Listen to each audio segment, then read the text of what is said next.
देखो ये flow chart है अपना, ठीक है।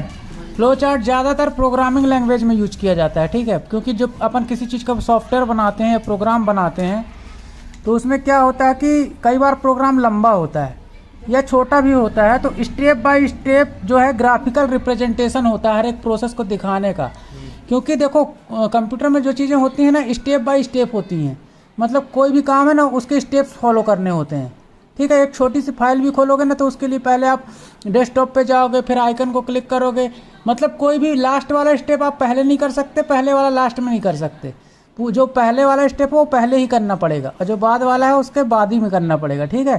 तो स्टेप बाय स्टेप सारी चीज़ों करने के लिए ये ग्राफिकल रिप्रेजेंटेशन होता है हमारा फ्लो चार्ट, जो प्रोसेस को दिखाता है, प्रक्रिया को दिखाता है, ठीक है।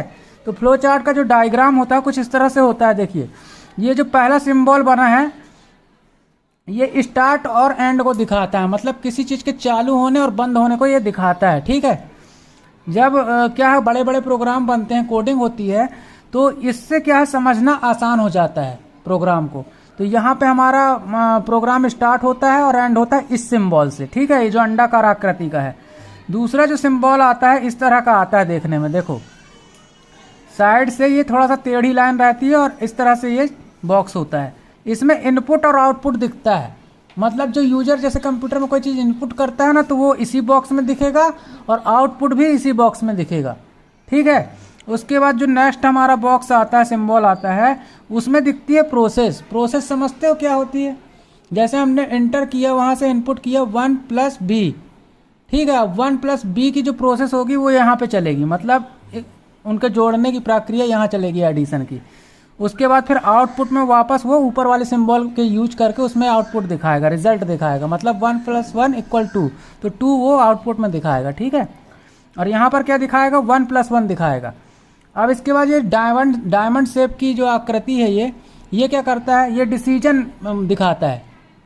कोई कंडीशनल चीज़ आपने लगा दी, जैसे इफ़ लगाते थे अपन एक्सेल में, ठीक है। कोई दो चीज़ों में कोई एक चीज़ चुनने के लिए कंडीशनल कहलाता है, वो कंडीशन कहलाती है, ठीक है। जैसे राम स्कूल गया या नहीं गया, ठीक है, तो हाँ या ना में कंडीशन हो गई। यदि गया तो हाँ, नहीं गया तो ना, ठीक है। तो यहाँ पे कंडीशन लगती है। अब जैसे इफ़ का यूज करते हैं अपन, इफ़ में अपन जब कंडीशन लगाते हैं तो अपन लोग कंडीशन एक्सेल में लगाए थे कि 60 से ज़्यादा होगा तो इतने %, 60 से कम होगा तो इतने %, ठीक है, या ये डिवीजन, ठीक है। तो वो ये यहाँ पे अपन इफ़ की कंडीशन जैसे लगती है उसी तरह से और भी कंडीशन का इस्तेमाल हम ये डायमंड सिंबल के यूज से कर सकते हैं।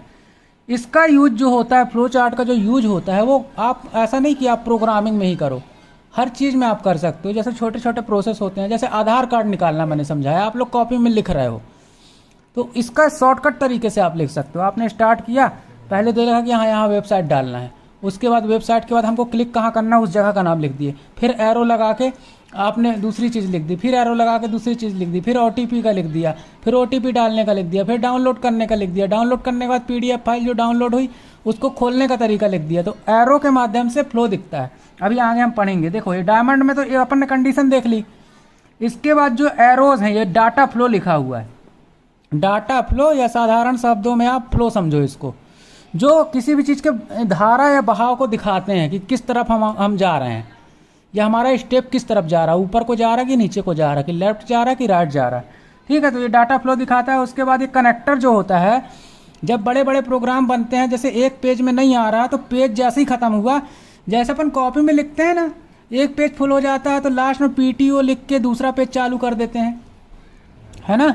तो उसी तरह से जब ये प्रोग्रामिंग अपन कोडिंग करते हैं तो उस दौरान जब एक पेज खत्म हो जाता है, फ्लो चार्ट बनाते समय जब पहले चार्ट में नहीं समा पाता, पहले पेज में नहीं समाता, तो दूसरे पेज में जब जाते हैं तो लास्ट में ये कनेक्टर का सिंबल बना देते हैं कि भैया इससे इसके आगे अभी और है ना। तो ये तो था पूरा कंप्लीट, मतलब अपना कंप्लीट फ्लो चार्ट। उसके जो सिंबल होते हैं कंप्लीटली यही यूज होते हैं, इसके अलावा और कुछ नहीं है। अब हम कोई एक प्रोसेस समझते हैं कि समझ लीजिए हम 1 एडिशन का कोई छोटा सा प्रोग्राम बना रहे हैं। तो यहाँ पे हमने स्टार्ट किया, ठीक है, स्टार्ट किया। स्टार्ट के बाद फिर हमने क्या ले लिया? इनपुट ले लिया। इनपुट का सिंबल ये है, ठीक है।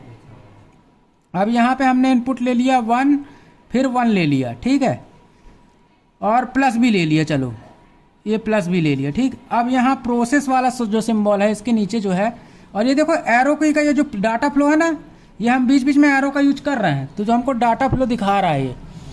अब इसमें हमने ले लिया प्रोसेस। प्रोसेस में ये दिखाएगा, ये जो प्रोसेस है, प्रोसेस में दिखाएगा 1+1, मतलब ये हमने प्रोसेस की। अब ये आउटपुट दिखाएगा इसी बॉक्स का यूज करके, तो आउटपुट में हमको दिखाएगा ये 2, 1+1 = 2, ठीक है। तो ये रिजल्ट हो गया। तो इस तरह से ये पूरा फ्लो चार्ट बन गया इसका कम्प्लीटली। इसी तरह से आप दूसरी कोई भी प्रोसेस आप इसमें यूज कर सकते हो फ्लो चार्ट में। कंप्यूटर आप सीख रहे हो, बेसिक सीखो, एडवांस सीखो, कोडिंग सीखो, प्रोग्रामिंग सीखो, कुछ भी सीखो, उसमें आप फ्लो चार्ट का बहुत अहम रोल है। शॉर्टकट में आप तरीके को नोट कर सकते हो, क्योंकि जब हम लोग समझाते हैं या कोई भी टीचर समझाता है तो वो काफ़ी फ्लो में होता है, जल्दी नोट करना थोड़ा मुश्किल हो जाता है। अब हमने कंप्यूटर में कोई प्रोसेस करके आपको दिखाया, शॉर्टकट में आप, जैसे हमने लाडली बहना योजना का बताया था लास्ट टाइम, तो उस पर तो खैर वीडियो बना दिया था। अब उसको आप नोट करोगे तो कैसे करोगे? सीधे आप वेबसाइट का नाम लिखो यहाँ पे, लाडली बहना योजना।